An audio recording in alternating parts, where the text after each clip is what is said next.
Hey everyone, this is Jubilee Lipsy, and I am coming at you today with something a little different than what I usually talk about. I usually talk about either my fertility journey or my books that I write, writing in general. But today, since we're halfway through February, I want to talk about one of my New Year goals that God has been walking me through.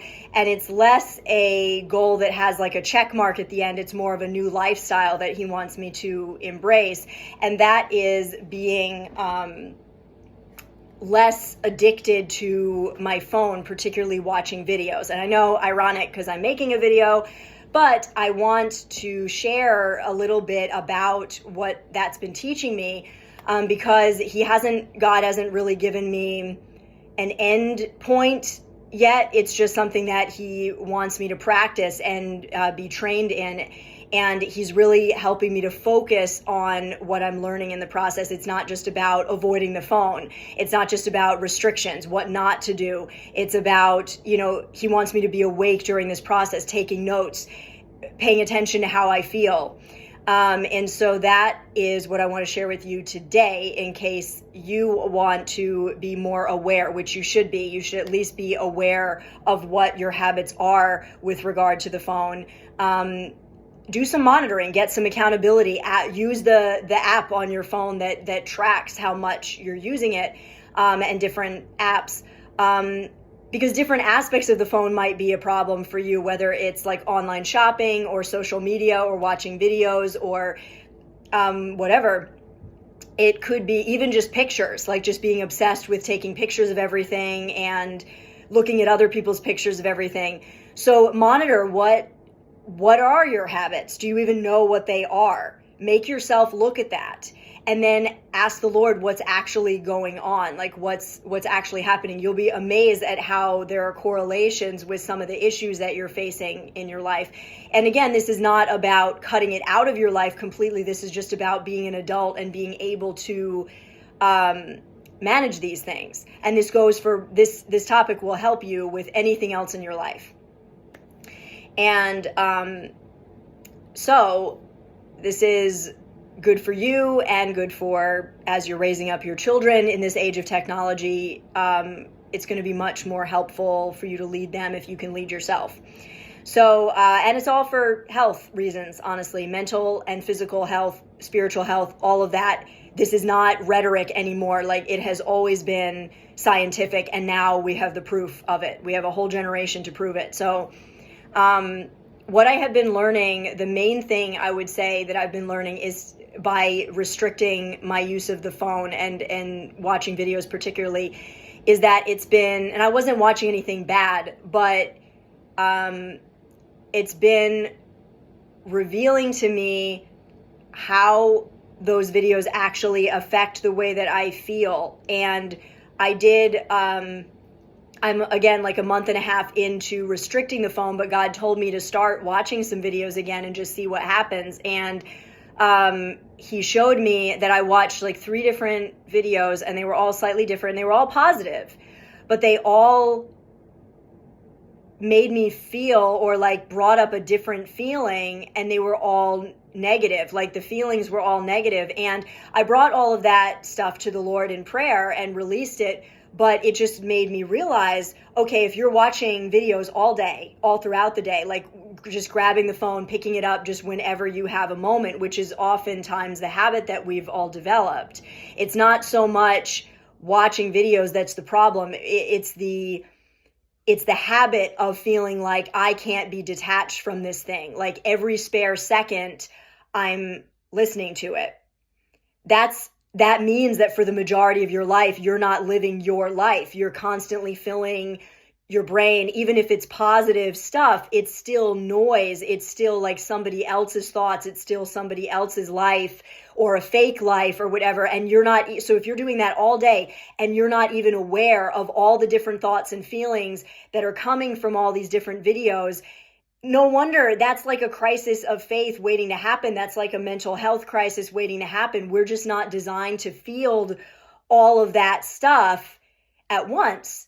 So the idea is that God is not trying to tell me, like, to cut this out of my life, but he wants to show me, and has been showing me, before you pick it up, what are you going for? Are you thinking of a specific video that you want to look up that would be helpful for you in this time? Or are you just going to pick it up and scroll until you find something to watch, which doesn't usually end well?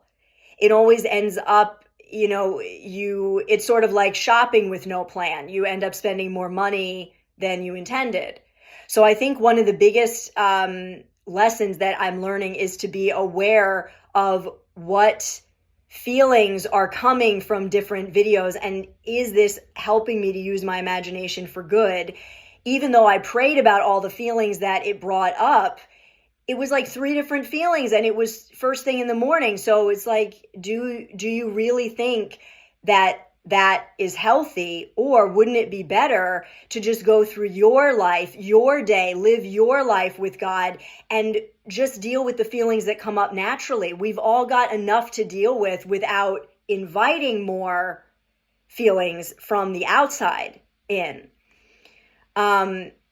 And then just dealing with them as God would direct you. So that's the main thing, is just I'm learning to be more aware of what certain entertainment is doing inside of me. I'm paying attention to what I'm feeling more.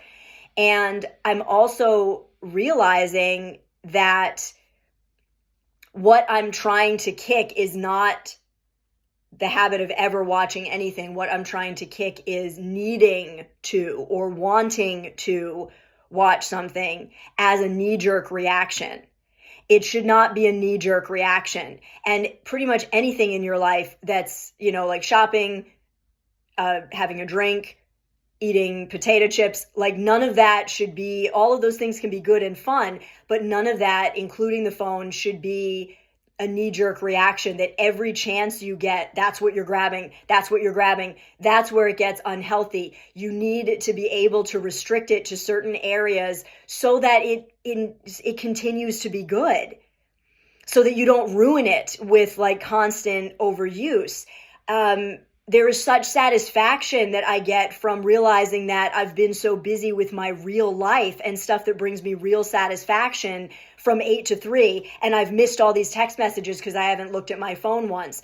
Or there's such satisfaction in going out with my husband and leaving my phone behind, that I'm going to experience the real evening. I'm going to experience my real life, and I don't need to take a picture of it to prove that it happened, because I can just enjoy that it happened and force myself to have the discipline of remembering what was special about it. So it's the needing it as a constant, like, knee-jerk reaction, grabbing the phone without even knowing what it is that you're looking for. Even if there is something specific that soothes you, that is not negative, it's just a soothing thing that you've become addicted to, proving to yourself that you do not actually need it just because you have the craving for it is so powerful. It's just so powerful to be able to say, I would like to watch something right now. I would like to have a drink right now. I would like to go shopping right now. Like, that's the urge that I have, but I'm not going to, and it won't kill me. Like, I'm going to actually sit in the feeling that I'm having. I'm going to let myself feel real feelings, and I'm going to that's the opportunity. That's what opens the door for God to do cool things. And is God with you all the time? Is he speaking to you all the time in the midst of you watching the phone? If you're a believer, sure, God uses messages on YouTube all the time to speak to me. He uses music to speak to me. He even uses movies to speak to me. But if I want to advance in my relationship with him, I've got to be silencing certain things in order to hear him better. You want to get better in your relationship with him, not just plateau. And I mean, how can you have a friendship with someone if you're always on your phone in front of them? It's the same with God. So I want to advance. I need to advance. This is about something I need. So that's what it's about. It's not about condemnation. So your takeaway from this video, I hope, would be to just look at yourself and say, what do I need right now? And how can restricting certain behaviors, certain addictions actually provide me with what I need? Just be willing to have that conversation with the Lord and let him show you what things need to come into submission so that you can actually get what you really need.